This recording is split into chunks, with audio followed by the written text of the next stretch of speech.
हाय, चलिए आज हम स्टडी करते हैं design of steel and masonry structure, जिसे हम शॉर्ट में डीएसएमएस कहते हैं। डीएसएमएस में दो पार्ट होता है, पहला डिजाइन ऑफ स्टील, दूसरा होता है masonry structure. Design of steel का मतलब यह हुआ जब हम स्टील स्ट्रक्चर का निर्माण स्टील की मदद से करें, इस प्रकार के बने स्ट्रक्चर को स्टील स्ट्रक्चर बोला गया है। मैसनरी स्ट्रक्चर, जब हम स्ट्रक्चर का निर्माण मैसनरी वर्क से करें तो इस प्रकार के बने स्ट्रक्चर को मैसनरी स्ट्रक्चर बोला गया है। Design of steel, design of steel में बात करते हैं स्टील की कि स्टील क्या है। स्टील एक एलॉय है। क्या है? स्टील एक मेरा एलॉय है। किसका? कार्बन का और आयरन का। ठीक, अब बात करते हैं कि आयरन का है। आयरन, जैसे कि हम लोगों को पता है कि हमें जो आयरन प्राप्त होता है वो अशुद्ध आयरन प्राप्त होता है। उस अशुद्ध आयरन को शुद्ध करने के लिए निम्न भट्टियों से गुजारते हैं। निम्न भट्टियों से जब गुजारेंगे तो निम्न प्रकार के आयरन प्राप्त होंगे। ठीक, जैसे जब आयरन के ओर को यानी कि आयस को जब हम ब्लास्ट फर्नेस भट्टी, ठीक, ब्लास्ट फर्नेस भट्टी में डाल और पिघलाते हैं, उसमें अशुद्धियाँ जो होती हैं वो तो सरफेस पे आ जाएंगी, बस जो आयरन रहेगा वो नीचे क्या आ जाएगा? बैठ जाएगा। ठीक, इस अशुद्धियों के कारण बाहर निकालेंगे। ये जो आयरन है, इसी आयरन को हम लोग बोला गया है क्या? Pig iron. ठीक, यह जो है लोहे का सबसे अशुद्ध रूप माना जाता है। किसको? पिग आयरन को। जब इसी पिग आयरन को फर्दर नेक्स्ट भट्टी में ले जाकर पिघलाते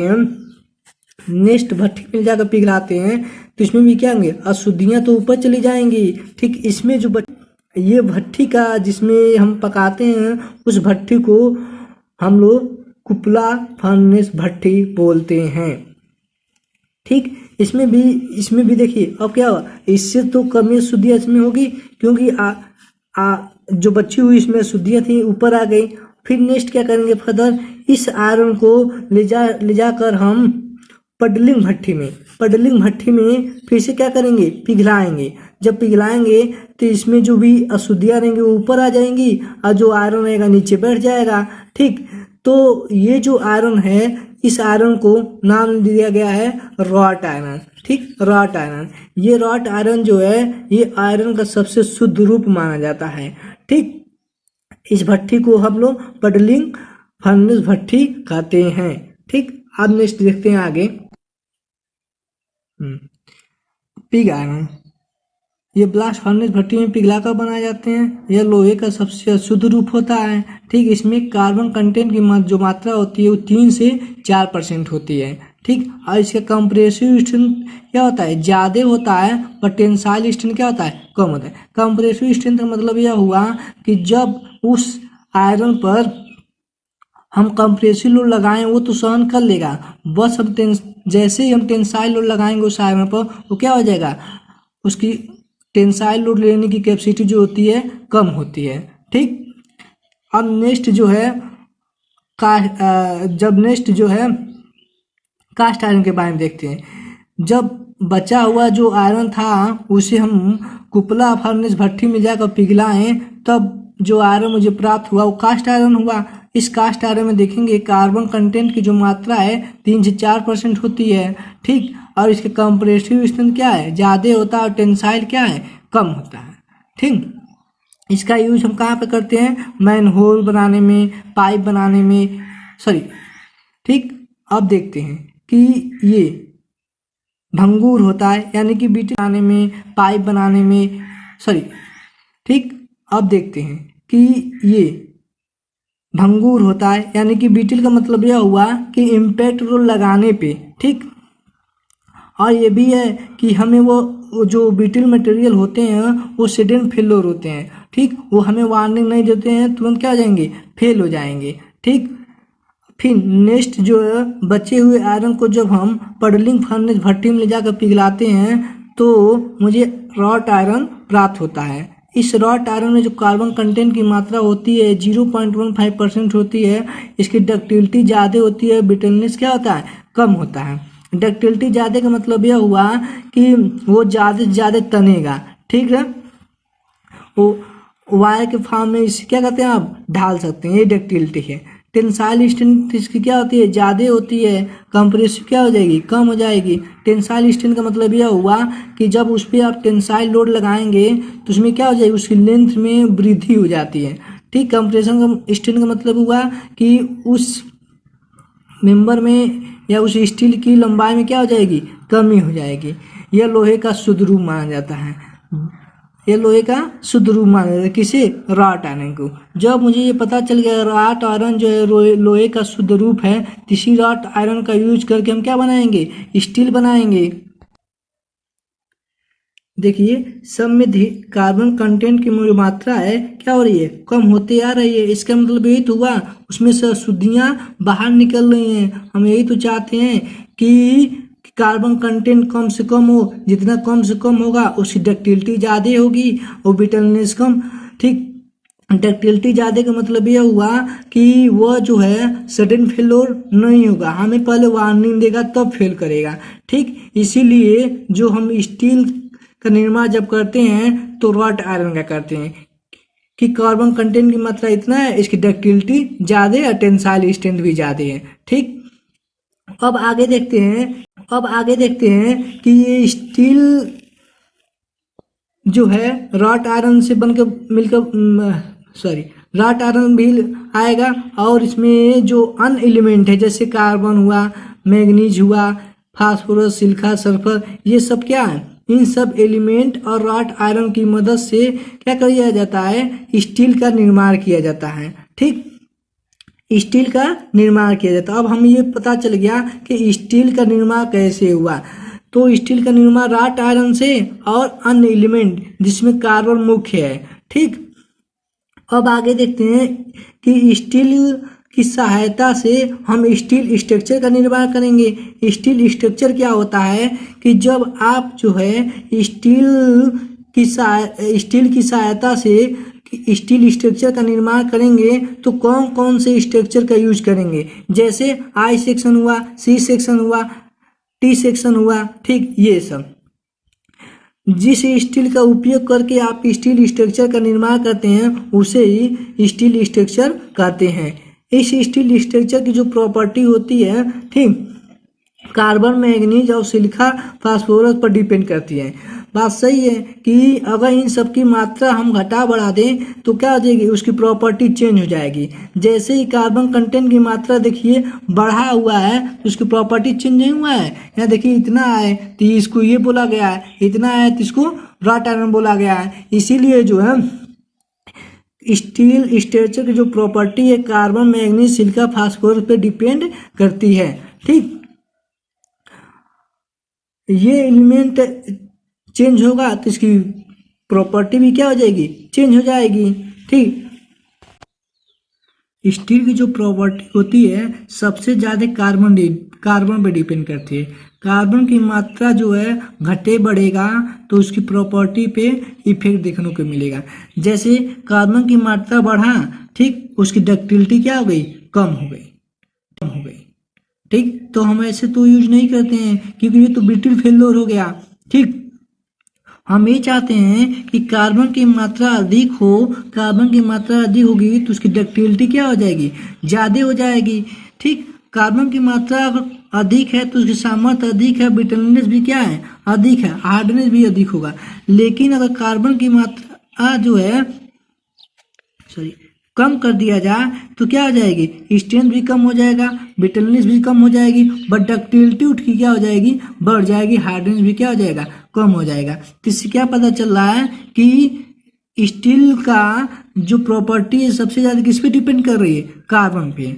फिर आगे आते हैं IS कोड 2062 ये कहता है कि जो हम स्टील स्ट्रक्चर यानी कि ये I section, C section, T section का यूज करेंगे, इस कोड के अकॉर्डिंग जो है निम्न ग्रेडों में बांट दिया है। कहा है कि इनका जो यूज करेंगे वो निम्न ग्रेडों के अनुसार होना चाहिए, जैसे grade A, grade B, grade C. Grade A में क्या है, एफ 410, एफ ग्रेड बी में क्या है, एफ 420, ग्रेड सी में क्या है, एफ 410। इसका मतलब यह हुआ, ठीक है, grade F grade A F 410 A, grade B F 410 B, grade C F 410 C. अब आगे देखते हैं कि एफ 410 का मतलब क्या है। एफ 410 एफ क्या है, फेरस है, 410 क्या है, उसके अल्टीमेट टेंसाइल स्ट्रेंथ है, कि ये जो है ये स्टील स्ट्रक्चर जो है मैक्सिमम बात कर रहा है कि इतना से इतना लोड वो बियर करेगा, उसका अल्टीमेट सामर्थ्य इतनी है। जैसे IS कोड ये भी बोलता है, कहता है कि हम स्टील स्ट्रक्चर का जो निर्माण करेंगे वो WSM से करेंगे, यानी स्टील का जो निर्माण करेंगे हम, जो डिजाइन करेंगे WSM पे, लिमिट स्टील मेथड पे, ना कि वर्किंग स्टील मेथड। ऐसा क्यों, एग्जाम्पल से समझते हैं। मान लीजिए कोई यहाँ पे स्टील स्ट्रक्चर है, जैसे I सेक्शन मैंने लिया, ठीक, इस I सेक्शन की जो मैक्सिमम लोड लेने की कैपेसिटी है, ठीक, वो 100% है, यानी कि 100% ये लोड लेगा। जब हम अगर इस I सेक्शन का डिजाइन जो है अगर WSM से करते हैं तो WSM हम क्या जानते हैं कि हमेशा यील्ड स्ट्रेंथ पे काम करता है, ठीक। तो क्या करेगा, 60%, सपोज करिए कि 60% क्या करेगा, ये सामर्थ्य लेने में योगदान देगा, और बाकी की 40% क्या करेगा, रिजर्व कर लेगा। रिजर्व का मतलब हुआ कि सेव कर लेगा, ठीक। 60% क्या लोड ले रहा है, 40% क्या हो रहा है, अपना 40% सामर्थ्य जो रिजर्व कर ले रहा है, यानी कि सेव कर ले रहा है। अगर हम यहीं पे LSM की बात करेंगे तो LSM क्या है कि 90% तो लोड लेने में योगदान कर रहा है, यानी कि 90% लोड बियर कर रहा है, ठीक। और LSM जो है, जैसे पता है हमें भी कि अल्टीमेट स्ट्रेंथ पे काम करता है, ये यील्ड पे काम करता है, ये अल्टीमेट पे। तो अल्टीमेट पे 90% लोड लेने में क्या है, योगदान है, और 10% नहीं, ठीक। अब देखिए, अब ये समझते हैं कि यहाँ पे मान लीजिए कोई 180 किलो न्यूटन का लोड, 180 किलो न्यूटन का हम लोड लगा रहे हैं इस पे, ठीक। तो 180 किलो न्यूटन का लोड लगाएंगे तो इसमें क्या होगा, अगर WSM से इसकी डिजाइन करें तो हमें देखा गया कि ये सेक्शन है 60% लोड ले रहा है WSM से, तो 180 का लोड लेने में कितना सेक्शन चाहिए, 3 सेक्शन चाहिए नहीं, क्योंकि 60, 120, 180 यानी 3 सेक्शन चाहिए। अगर इससे करेंगे तो 90 दोनों एक से 2 सेक्शन चाहिए, यानी I का अगर 2 सेक्शन हो तो I का अगर 2 सेक्शन हो और यहाँ पे I का 3 सेक्शन हो, तो ये बताइए I का यहाँ पे 30 सेक्शन हो रहा है, जिसके का सेक्शन क्या हो जाएगा, तो ये बताइए I का यहाँ पे 30 सेक्शन हो रहा है, जिसके का सेक्शन क्या हो जाएगा, बड़ा भी हो जाएगा और इकोनॉमिकल भी हो जाएगा। लेकिन इससे सेक्शन छोटा और इकोनॉमिकल भी नहीं, ठीक। हम तो यही चाहते हैं कि अनइकोनॉमिकल ना हो, तो सेक्शन भी छोटा है और 2 भी लग रहा है, इसमें क्या है, सेक्शन 3 लग रहा है और अनइकोनॉमिकल भी हो रहा है ये, ठीक। अब देखते हैं आगे। अगर आपसे कोई पूछे कि स्टील स्ट्रक्चर का निर्माण किस मेथड से किया जाएगा तो आप लोग बताएंगे LSM से। क्यों, आप लोग को बता दिया गया, ठीक। अब इसी के बेस के आधार पर इस स्टील स्ट्रक्चर की जो प्रॉपर्टी है डिपेंड करती है, जैसे कि फिजिकल प्रॉपर्टी क्या है, उसका केमिकल प्रॉपर्टी क्या है, मैकेनिकल प्रॉपर्टी क्या है, ठीक है। फिजिकल प्रॉपर्टी की बात करेंगे तो उसमें पहला आएगा कि उस स्टील स्ट्रक्चर का घनत्व कितना है, 78-50 kg/m³ होता है, ठीक। लीनियर कोएफिशिएंट ऑफ एक्सपेंशन यानी कि रेखीय प्रसार गुणांक कितना है, 12×10⁻⁶ प्रति डिग्री सेल्सियस होता है। मॉडुलस ऑफ इलास्टिक का मतलब ये हुआ, यंग मापांक कितना है उसका, 2×10⁵ न्यूटन प्रति mm² है, ठीक। पॉइजन रेशियो कितना होता है स्टील स्ट्रक्चर का, यानी कि 0.27%। पॉइजन रेशियो का मतलब यह हुआ, पॉइजन रेशियो इक्वल टू होता है lateral strain divided by longitudinal strain. यानी कि सपोज करिए कोई यहाँ पे बार है, जब यहाँ पे हम टेंसाइल लोड लगाते हैं तो क्या हो जाएगी, बार की तो लंबाई में क्या हो जाएगी, वृद्धि हो जाएगी, बस उसके जो है लेटरल डायमेंशन में क्या हो जाएगी, कमी हो जाएगी। लेटरल डायमेंशन में कमी हुई, लॉन्गिट्यूडनल में क्या हुई, वृद्धि हुई। इन्हीं दोनों को रेशियो के अनुपात को पॉइजन रेशियो बोला गया। फिर आते हैं केमिकल प्रॉपर्टी पढ़ते हैं। केमिकल प्रॉपर्टी जो इस कोड के अकॉर्डिंग यानी कि IS 20/1992 के अनुसार बताया गया है कि grade A, grade B, grade C की ये प्रॉपर्टी होनी चाहिए। ठीक, ये कोड बोला है IS 20/1992। ठीक, अब देखते हैं मैकेनिकल प्रॉपर्टी। मैकेनिकल प्रॉपर्टी भी यही कोड बोल दिया कि IS 20/62/19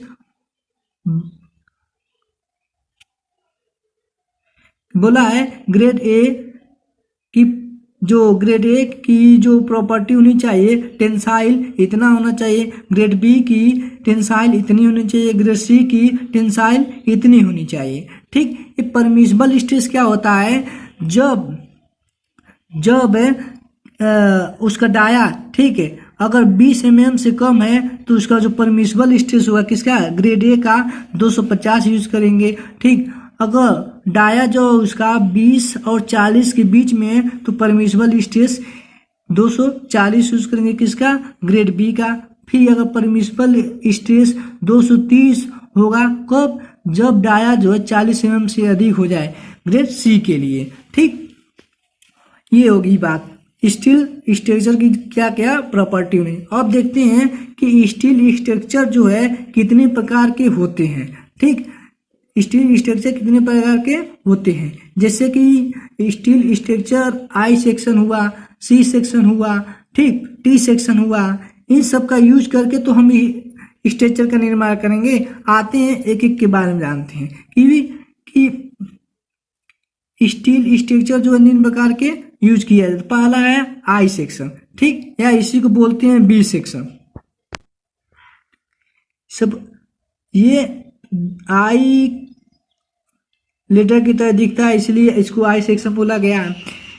ये जो अपर पोर्शन है इसको फ्लेंज बोला जाता है, जो वर्टिकल है इसको बोला जाता है वेब या रिब। ठीक, ये जो फ्लेंज है हॉरिजॉन्टल वाला, ठीक, ये फ्लेंज जो है हमेशा बेंडिंग मूवमेंट को रजिस्ट करता है, और जो वर्टिकल है, ठीक, यानी कि वेब, ये हमेशा शेयर फोर्स को रजिस्ट, बेंडिंग मूवमेंट को रजिस्ट करता है, और जो वर्टिकल है, ठीक, यानी कि वेब, ये हमेशा शेयर फोर्स को रजिस्ट करता है। ठीक, अब देखिए ये I सेक्शन की जो टोटल डेप्थ है वो D है, और ये इसको फ्लेंज की जो थिकनेस इसे बोला गया है क्या, TF, वेब की थिकनेस को बोला गया है क्या, TW। ठीक, इसकी चौड़ाई को बोला गया है B। ठीक, ये जो इतना पैरामीटर है, ये पैरामीटर हम स्टील टेबल से देखते हैं। इसका I सेक्शन क्या है, ठीक, सॉरी IXX एंड IY देखते हैं। IXX को क्या बोलते हैं, मोमेंट ऑफ इनर्शिया बोलते हैं अबाउट X एक्सिस, अगर Y ले लेंगे तो अबाउट Y एक्सिस। ठीक, उसी सेक्शन मॉडुलस हो गया, ये रेडियस ऑफ जायरेशन हो गया R मिनिमम। ये जो इतनी है ये हम देखते हैं स्टील टेबल से। ठीक, I सेक्शन जो 5 प्रकार के होते हैं। पहला होता है ISJB जिसे बोलते हैं इंडियन स्टैंडर्ड जूनियर बीम, फिर ISLB junior standard light beam, ISMB junior standard medium beam, ISWB junior standard wide beam, फिर ISHB junior standard heavy beam. ठीक, इन सब का यूज हम कहाँ करते हैं, अगर कोई पूछ दे I सेक्शन का यूज कहाँ करेंगे तो I सेक्शन का यूज हम कॉलम में बीम बनाने में करते हैं। ठीक, ये हो गया। फिर आई जैसे आता है कोड में लिखने के लिए कि इसका कोड लिखिए IS, मान लीजिए सपोज के ISJB है, D@W kg पर मीटर है, तो ये जो बताता है ये बताता है इसकी डेप्थ कितनी है, और ये बताएगा पर मीटर कितना kg का लोड आ रहा।